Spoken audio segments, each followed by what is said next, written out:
ಇನ್ನು ದೆಹಲಿಯಲ್ಲಿ 73ನೇ ಗಣರಾಜ್ಯೋತ್ಸವ ಸಂಭ್ರಮ ಮನೆ ಮಾಡಿದೆ. ರಾಷ್ಟ್ರೀಯ ಯುದ್ಧ ಸ್ಮಾರಕಕ್ಕೆ ಮೋದಿ ಭೇಟಿಯನ್ನು ನೀಡ್ತಾ ಇದ್ದಾರೆ.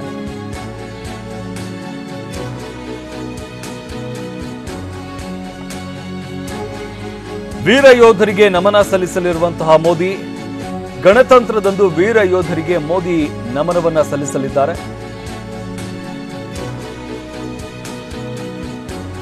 ಜಮ್ಮು ಕಾಶ್ಮೀರದಲ್ಲಿ ಹುತಾತ್ಮ ಸೇನಾನಿಗಳಿಗೆ ಶ್ರದ್ಧಾಂಜಲಿಯನ್ನ ಸಲ್ಲಿಸಲಿದ್ದಾರೆ. ಗಣರಾಜ್ಯೋತ್ಸವದಂದು ಹುತಾತ್ಮ ಯೋಧರನ್ನ ಕೂಡ ಈ ಸಂದರ್ಭದಲ್ಲಿ ಸ್ಮರಿಸಲಾಗುವಂಥದ್ದು.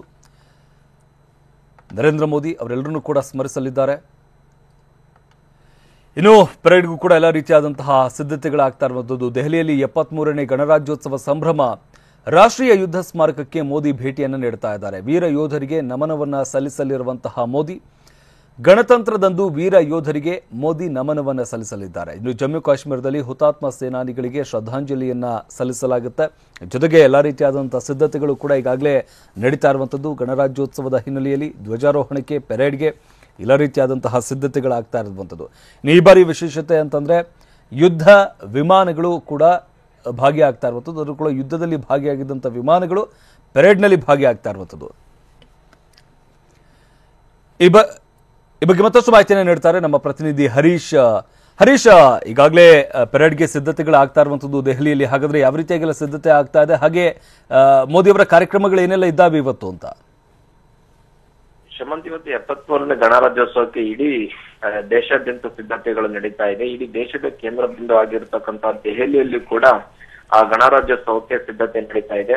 ಐತಿಹಾಸಿಕ ರಾಜಪಥ್ನಲ್ಲಿ ಇವತ್ತು ಗಣರಾಜ್ಯೋತ್ಸವ ಪೆರೇಡ್ ನಡೆಯಲಿದೆ. ಇದಕ್ಕಾಗಿ ಇಡೀ ರಾಜಪಥ ಸಿದ್ಧ ಆಗಿರ್ತಕ್ಕಂಥದ್ದು.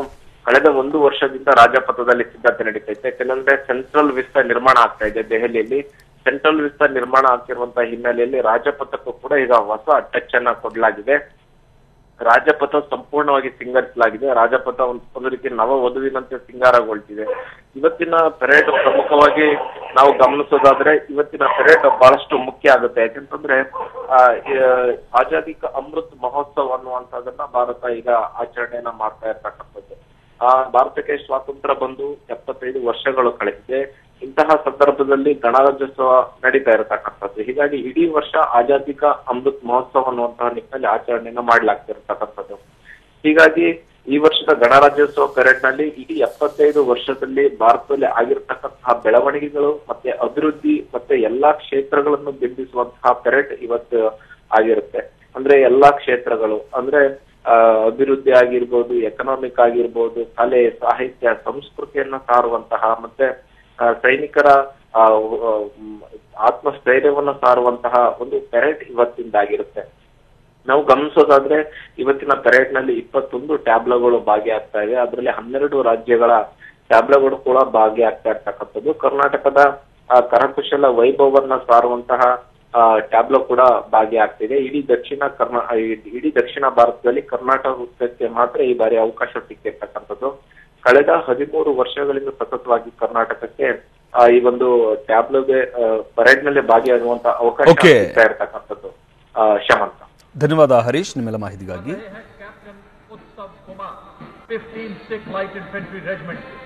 सवा लाख से एक लड़ावा जिसने अपने वीर कदमों से शौर्य की दुनिया नापी है. सवा लाख दुश्मन की खातिर एक ही योद्धा काफी है. ಈಗಾಗಲೇ 73ನೇ ಗಣರಾಜ್ಯೋತ್ಸವಕ್ಕೆ ಎಲ್ಲ ರೀತಿಯಾದಂತಹ ಸಿದ್ಧತೆಗಳು ಕೂಡ ಆಗ್ತಾ ಇರುವಂತದ್ದು. ಇದು ನಿನ್ನೆ ನಡೆದಿರುವಂತಹ ತಾಲೀಮನ್ನು ನಾವು ನೋಡ್ತಾ ಇದ್ದೀವಿ. ಇನ್ನು ಕೆಲವೇ ಕ್ಷಣದಲ್ಲಿ ಧ್ವಜಾರೋಹಣ ನಡೆಸಲಾಗುತ್ತೆ. ಅದಾದ ನಂತರ ಪಥಸಂಚಲನ ಕೂಡ ಆರಂಭವಾಗುತ್ತೆ.